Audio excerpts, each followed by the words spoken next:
দর্শকদের একটু বলে দিন এটা কি জন্য ঢুকাইতেছেন? শেপটা যেন ভালো থাকে এই জন্য। বাসটা যেহেতু না ভাঙে না, সুন্দর থাকে, নাইলে তো পরে বাঙালিতে এমন এক জিনিস, এমনি যতই ভালো যদি একটু এমনি বাঁকা হয় তখন বলে যে না যদি এটা মনে নর্মাল, এটা খারাপ। কাগজ ছাড়া ভালো, এখানে একটু বাঁকা না, ধরেন কাস্টমারের সামনে একটু বাঁকা গেছে, কবু কি না না এটা মনে হয় আপনার ইয়েতে ভিতরে আসিল তুলি টোকা আনছে এলে এটা খারাপ, এগুলো বলে।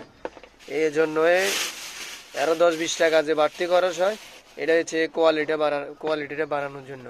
নইলে তো মানুষ আরো কম করে হইলেও মানে এই যে টুকিটাকি জিনিসগুলোর দিকে না তাকালে আরো 50 টাকা কম করে ডিসকাউন্ট পেতো নাকি?